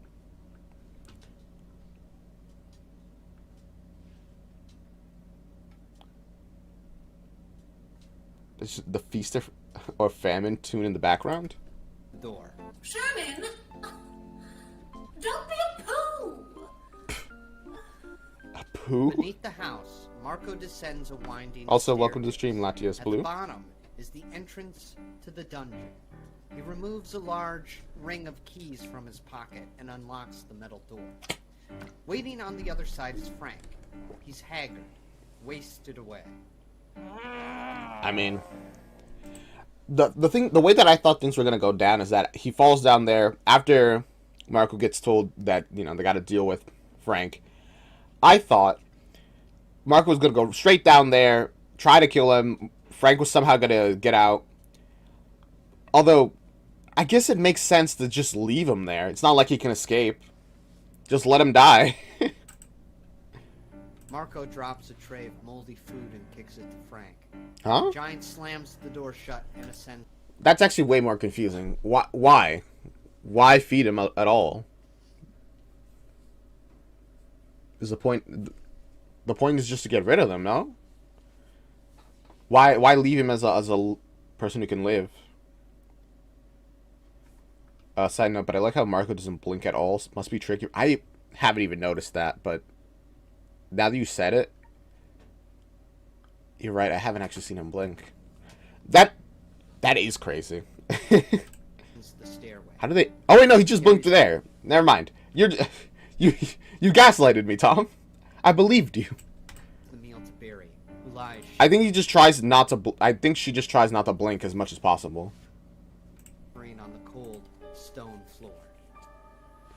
Here you go, Barry. Try to eat something. Oh, Barry. I should have known. I should have listened to my friends when they told me not to marry her. That it was all happening too fast. But I was in a hurry, Frank. To settle down. Start a family. I know, Barry. Try not to talk. I learned how to gaslight gatekeep girl boss. Sorry for my fault. Good luck with that. Man, he was in a hurry. He was just in a hurry. Barry Swift. It's so sad. I'm gonna die down here, Frank. No. Don't say that. We're getting out of here somehow. Well, you don't want to miss the honey festival, do you? It's happening soon. Or right now? Or oh God. I mean, it's so hard to keep track of the days when you're trapped in a place without any sunlight. Do you remember when I gaslighted you on yesterday's stream? You remember that, right? Don't even start with me. I know you weren't there. Joseph. Oh, boy. Oh God, how long have I been down here? You're gonna have to go to the festival without me, Frank. No, Barry! Find Helen for me. Helen? My ex-wife. She always told me to slow down. Stop and smell the roses. Frank's ears perk up.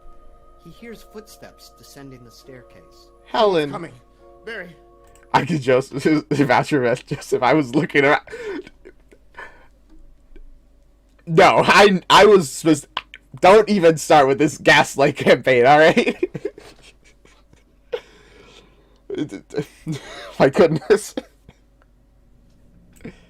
Barry, do you hear that? You have to get out of here, Frank. You have to live. You have to live. You have to. No, Barry! Hurry. I've only known him for such a short amount of time, and we've already lost The door him. creaks open. A figure stands there. The light from his lantern stings Frank's eyes. Oh, Sherman. Hello, Mr. Priceley. Sherman? Is that you? My boy. My sweet boy. I have a problem. And you're going to fix it, Frank. He was in a hurry to die, taken away from us too soon.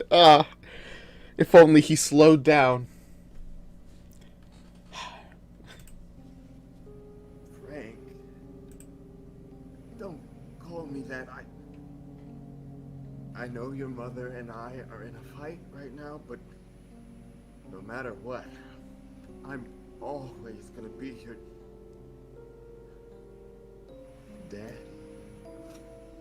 Not for long. Uh-oh. Mother's gone out to find a new one. But you know what I'm starting to think? I don't think she cares about getting me a daddy.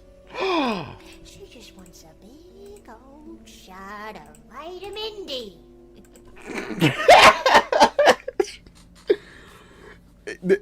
It's so weird that Sherman is like... He's so childish, but he is an adult, and he knows about this kind of stuff. Vitamin D is crazy, though. She told me to shop online like a fucking millennial. Rude. Fine. Going to the toy store is more than buying things. It's about The weight of the packages in your hands, the smell of fresh plastic. See? No. So that is why you are going to tell me how to get into Toy Zone. There we go. So I guess this is how. Man, I wish Sherman came a little earlier. That way we could have. That way Barry could have lived, maybe. It's so sad that. If only Sherman was. If only he hurried.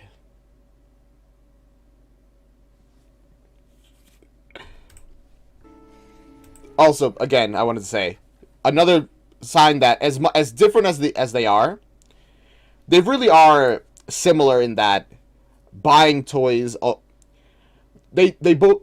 This is actually a perfect example of two people who really like toys. One is a weirdo who didn't grow up, but like in the worst way, and then we have Frank, who also, you know, has retained a lot of those things that he loved as a child, but has still grown up, you know?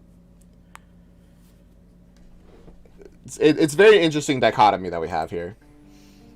Sherman, that's impossible. I have a state-of-the-art security system. I need to scan my finger. Totally lying. Okay. Now take your finger. Which one? What about mall security? They won't let anyone in but me. Now, if you let me out, I'll take you.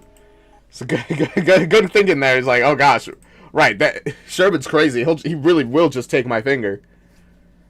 Oh boy, should have thought that. The Toy Zone. We can go together. What's gonna stop you from running? You tried to leave before. You said I was weird. You are weird. Oh. Just like me. Ah. No one understands you like I do, Sherman. Okay, that. Now you can let me out. That was a smart way to turn it around. Instead of just being like, well, I was just being ridiculous. Instead of being like, yeah, you are. Uh-oh. The internet's things are starting to break down on my side. Oh gosh.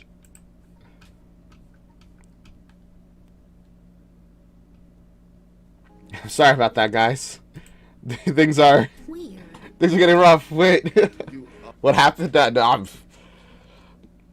worry about it. It's fine. Let me just make sure that we're on 360. Refresh the chat. I know. Alright, see you, alarm. The Lords in Black are trying to stop us. It seems like it. I mean, the screen did go white, so, you know, the black and white, maybe. They pulled the black from us. Sounded weird. But yeah, this is smart. Just like me. No one understands you like I do, Sherman. I love you. Now you can let me out, and we can go to the toy store, or... That expression on Sherman's face was like, when he heard, I love you, he's like... It's like he has never heard... He's reacting like, oh my god.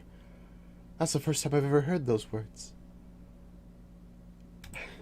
Or you can let me die down here. It's your choice. The only thing you can really do to hurt me is deny me one last chance to hold my son. He opens his arms. Sherman stares at him. After a moment, his lip quivers. Aww. And he throws himself at Frank. Oh, Daddy! Another one on the counter. Yeah, that's my boy, my sweet boy. I mean, I guess Frank, the character, is also a pretty good actor, because he managed to convince Sherman pretty well there. My goodness. But to be fair, I feel like Frank was the best, because they generally do have a connection, like, through toys and that stuff, as I was saying before. And it's a very abusable one. So maybe Frank will live through this. Who knows? Frank holds him, patting his back gently. And while he silently commends himself for being one goddamn hell of a salesman, Frank removes the key ring from Sherman's pocket. What a salesman. Oh. Sorry, got a phone call. I'll be right back. Hola? ¿A qué? ¿Qué dijiste?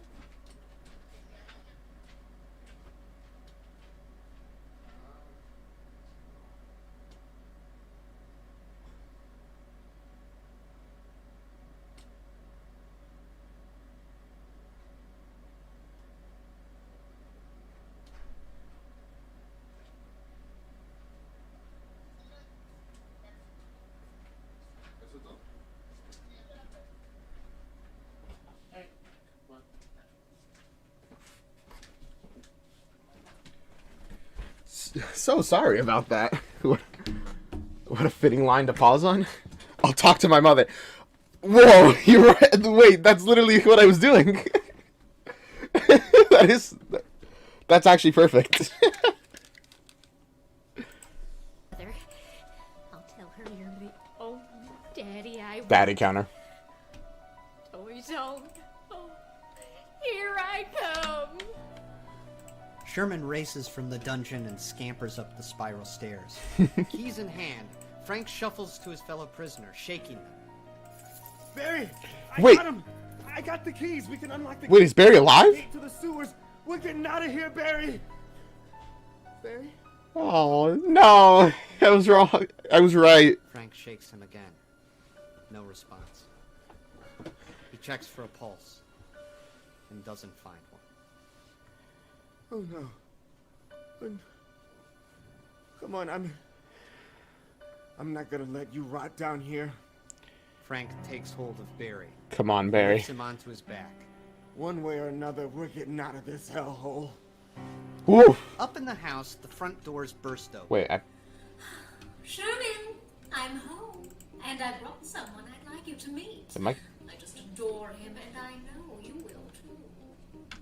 The gentleman caller, Ted Spankowski, follows her inside. All right. Where is the little bastard?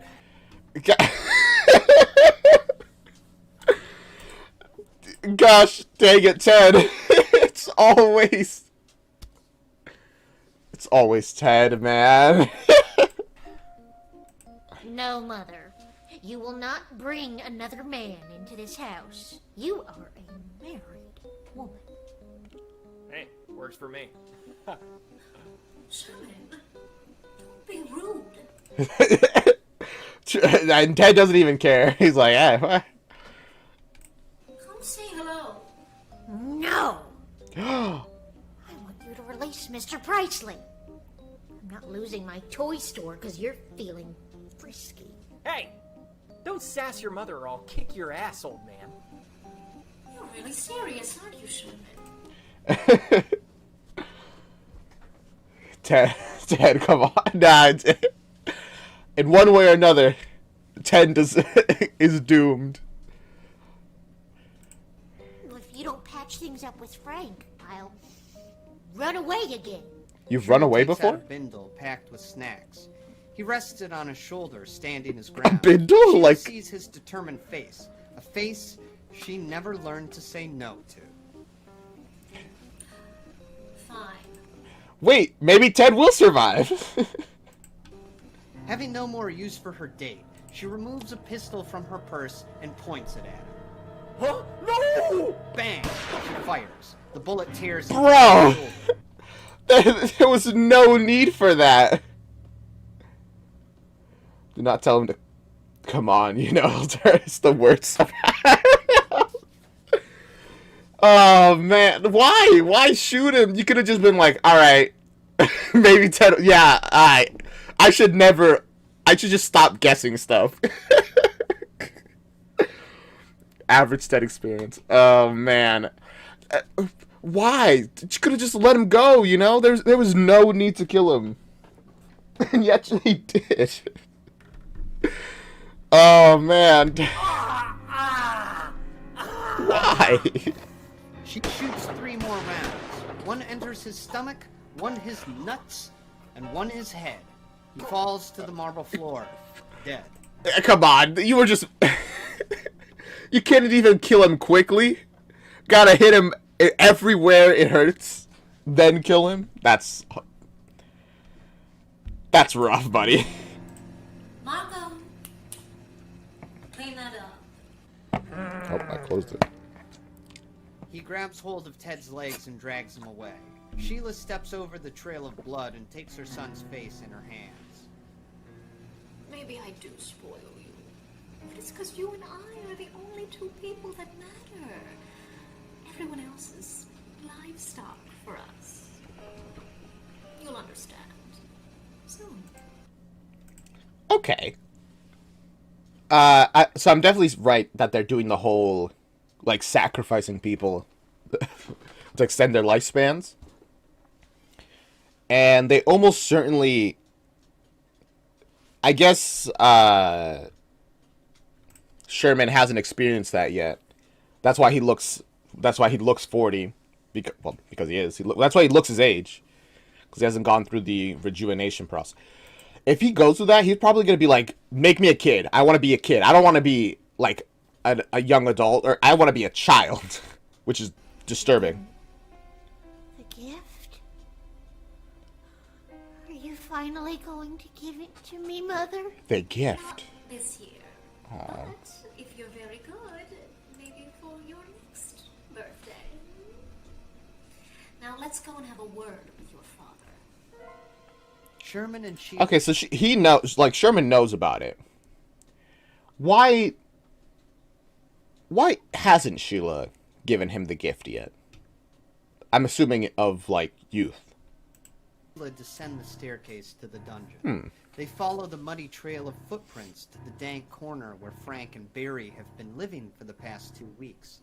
They find some rags and an empty food tray, but the men are gone. Frank! Sheila shines her lantern down a nearby What did you miss? passageway. Nothing. Not much. Ted died. That's about it. Then she notices the look on her son's face. He frantically checks his pockets. Only now does Sherman realize his keys are missing. Classic Sherman L. You let him escape? Deep inside the maze of tunnels, Frank trudges through the muck. He carries Barry on his back, making his way to the barred door, the gate to the sewers, to freedom. Gosh dang. We're almost there, Barry. Hang on. He hears a voice echo in the distance. Man, like, on one hand, if I was him, I probably would also take Barry with me. On the other hand, it must be slowing him down so much. Like, I've heard that... Well, no. Have you ever tried to carry somebody who was just, like, was just limp? Or, like, they just, like, let their weight fall completely on you? It's rough, man. Distance. Marco! The gaunt giant appears at Sheila's side, a javelin in hand. Find him. Uh-oh. Marco takes off with inhuman speed. Frank turns back as the sound of monstrous footfalls splash behind him. Oh, gosh. No! He's chasing. See the gate to the sewers, not more than 50 feet ahead. I'm good. But he's moving too slowly. He knows Marco will catch him. He needs to lighten his load. I'm sorry, Barry. Fighting tears, Frank drops No. Barry's corpse.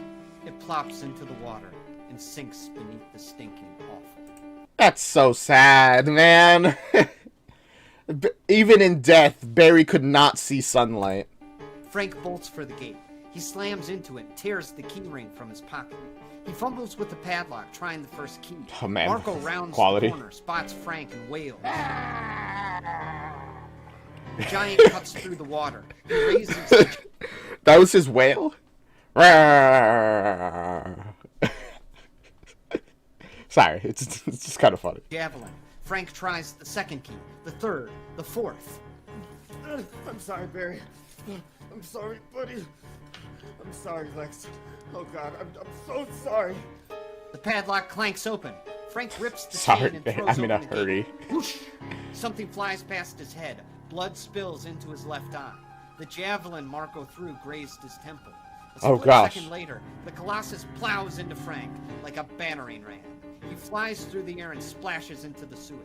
Marco shambles forward, arms Ew, his wound is gonna get infected. extended, ready to tear Frank to pieces. The tunnel shakes with Marco's approach. Boom, boom, boom. Then, by chance, or fate, or whatever force is protecting Frank Priceley, he feels a smooth wooden haft beneath the water. Whatever. A javelin. Frank grabs it and thrusts it. Whatever force is protecting Frank Priceley. Interesting. Is there a force protecting him, or was it just luck? I guess I mean, who knows? It's hard to say. Forward. The giant barrels into it, impaling himself on the end of the spear. This is Black very blood Nightmare Time. oozes from his chest. He grits his teeth and steps closer, ignoring the javelin, driving it further into himself. Oh my He gosh. wraps his hands around Frank's neck and starts to choke. Desperate, Frank pulls the javelin from Marco's body and jams it through the giant's eye, into his brain. The behemoth goes down, Huzzah! falling lifeless into the slug. The giant is dead. Frank coughs. He wipes blood from his glasses. He heads for the ladder to the manhole above, but stops when he hears the click of a cocking pistol. Gosh. Sheila Young steps Dang into it. the darkness. Going somewhere? Sheila, please. Look what you did to Marco. She kicks the butler's mammoth corpse. Oh well. I'll make another one. Please. Okay, so Marco's definitely some sort of like undead like creation just by that simple line. Don't kill me. I'm not gonna kill you, Frank. Now move. Oh. In a vast black room in Your the theory- west wing of the mansion, Lauren, your theory was completely wrong. No. Sheila secures Frank's restraints, lies bound to a marble altar. My first husband, Sherman's father, was a great man. Great and powerful. He was the one who first gave me the gift. Who showed me the power of the Black Book. Okay. His life was cut short by those disgusting inbred hatchetmen. Your first husband? As in, like, back when Hatchetfield was founded? Because the story that she's talking about was the founding family, the people who, like, founded Hatchetfield. They were the ones who's, like, had the cult of the Starry-Eyed Children. And they were the ones who were murdered by a crowd of a horde of maniac, like, wielding hatchetmen. Hatchetmen, by the way, which we now know are the people capturing people that have the gift and turning them into trees in the Witchwood Forest. Wild. They may have founded Hatchetfield, but it's the Church of the Starry Children who made it what it is. Oh, I guess I was just completely wrong. Well, no, not completely wrong. I thought the Starry-Eyed Children founded Hatchetfield. I guess they were just the richest people who, like, moved into it and, like, made it their, like, domain, essentially. Talking about. In one night, every member of the church was chopped to bits, and the book was lost. Yes. My husband had the foresight to have certain passages transcribed. Sheila opens a granite box. You know what? and removes You kind of wonder why doesn't that happen more often? Why don't they just, like, copy what's written in in the Black Book or just any magic book and just so they can't be lost? Well, probably so that it doesn't get stolen. Is probably the answer to that. Oh. The Black Book, Lorem. The one that lets them connect with the Lords in Black. A handful of thick, yellowed pages. You know, people ask me all the time, Sheila, why do you look so young? What's your secret? Well, this is it. Yes, exactly what I thought. Like so many before you, I lured to my home. Now, your remaining years will be mine. Added to my life. Do you know when I married Sherman's father? 1920. 1920. And it's 2020. Man. 100 years ago. Time flies. So she's like 120. Tom. No, Frank is tied down already. That's impossible. It's just impossible. Don't believe me? I'll show you. Sheila lifts her hands into the air. I'm ready On for the this ritual. ceiling is a painted mural depicting a twisted horde of nightmare things. She reaches toward them, worshipping them, coveting Nightmare things. I invoke the names Pocotha, Blicklotep, Tanoi, Caraxus.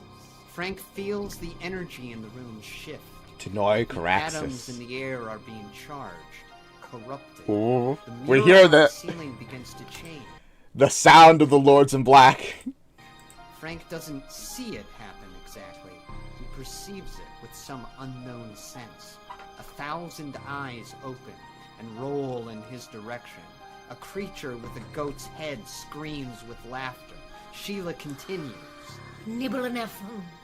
Wigog Yirath. We At the gog your name, wrath. the room quakes. Shadowy tentacles slither to life on the mural above. Oh. What's happening? And now, The tune in the background is always there. Lord. Sheila flips through her manuscript, It always this is collection of esoteric spells. She finds the page she's looking for and freezes.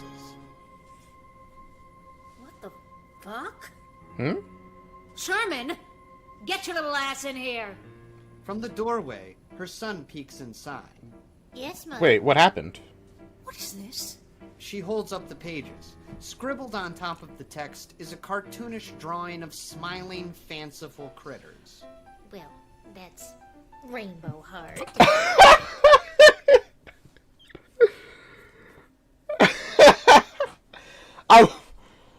I've evoked the names. I know, it was like so crazy. I mean, yeah, Sherman saved the day. But wow.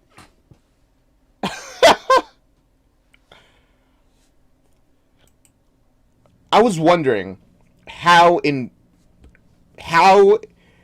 were they gonna get out of this? In what possible way could they get out? Could Frank survive here? It's because fan art. Fan art is more important than eternal youth, mother. So true. That soggy tail. Do you have any idea what you've done? I needed those words and you covered them with bad drawings of those fucking squirrels.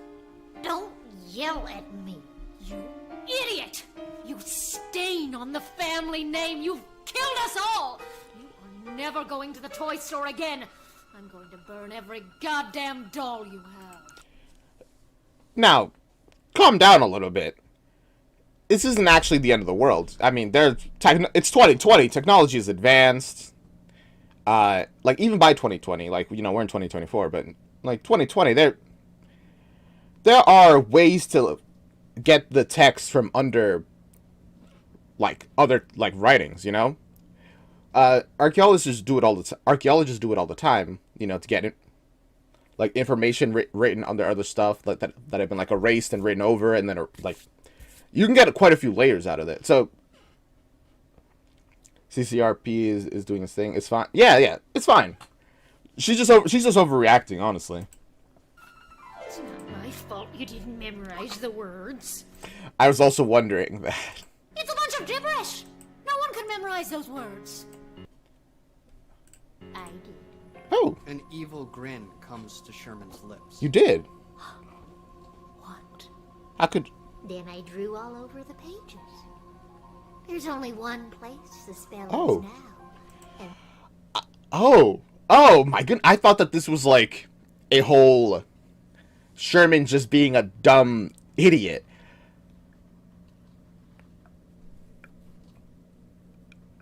Sherman is an adult. As weird as he is, he's not like... As weird and sheltered as he is. that's right up here. Sherman advances on his mother. She steps back, realizing she said too much, realizing the drawing was a trap, a test of her love, a test she failed. Sherman, dear. Stain on the family name? I always suspected that's what you really thought of me, and now... Oh no. Calm down. The Lords of Black just waiting in the room. On the roof. Like, that's so true. I didn't even think about that. Yeah, like they've already been called to the room. They're like here. They're just like watching. They're like, alright. I mean, they're probably enjoying the show, so it's You fine. never gave me the gift because you wanted power over me. You let me get old. Well, I've outgrown you, Mother. Sherman, don't. You wouldn't give me the gift, so now I'm gonna take it. Frank is also enjoying the show. Yeah, you're right. Birthday to me. Sherman, please. I'm your mother. Sherman raises his hands into the air and chants.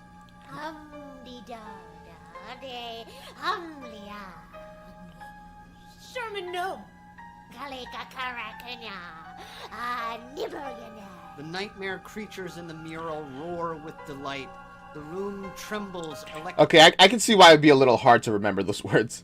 All the chaos going on during this before the festival happened because the Lord and Lights were bored of getting bored of waiting. Wait. So all the chaos going on during this before the festival happened because Lords of Black were getting bored of waiting. I can see that headcanon. I'll accept that into my headcanon as well. Electricity flies through the air. A bit of a stroke.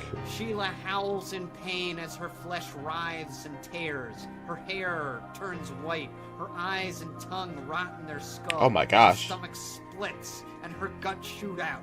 They are decomposing, crawling with maggots. A bolt of lightning strikes the living, screaming corpse, and Sheila Young explodes There's Frank. He's like, oh my gosh. into a cloud of dust. Holy shit! The Sheila dust swirls around Sherman. He sucks it in, gulps it down, then a burst of light and silence. We're finally going to see young Sherman. Frank opens his eyes. Oh, also, Frank has... well... Sherman probably knows that Frank lied to him. I was somebody like, oh wait, maybe Sherman still is like fine with Frank because, you know, Frank is like, I loved you, and then they did all that stuff. Maybe not, though, because he probably knows A mist that Frank hangs in lied. the air. A voice rings out.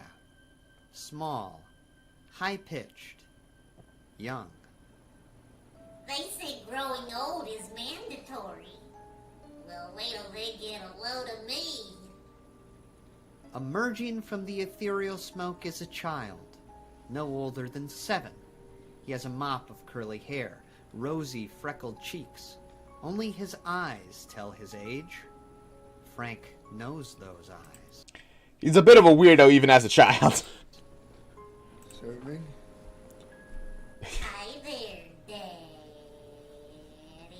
Oh, well, he called him Daddy, so actually, maybe he kind of is fine with him a little bit.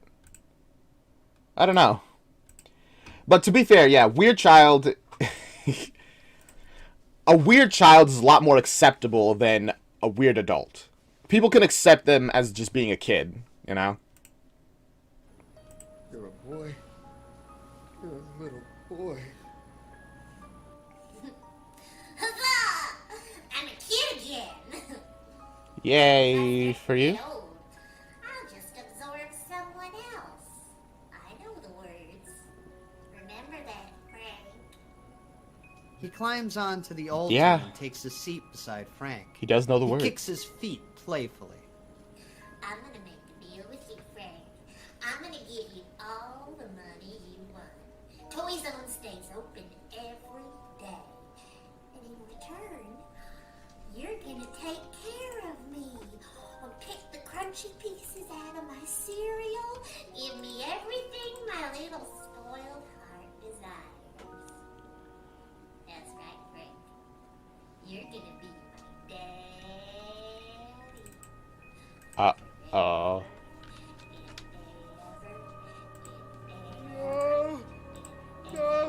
I mean,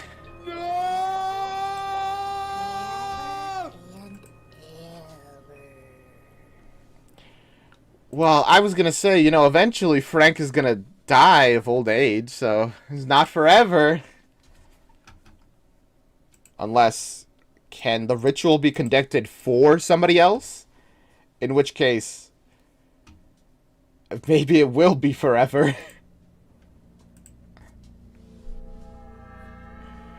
Whew, what an episode. Before we move on into Killer Track, man, remember the daddy count being higher? I mean, 15 is kind of high already. That's 15 daddies in an hour, which, you know, that there's a rate of something for that. I'm pretty sure we didn't miss any. But holy cow, Frank, poor guy, you know, he just tried his best to be he just wanted to own a toy store. I mean, at least that's gonna continue, you know, he's gonna keep running his toy zone, even if it is mainly for his son, quote.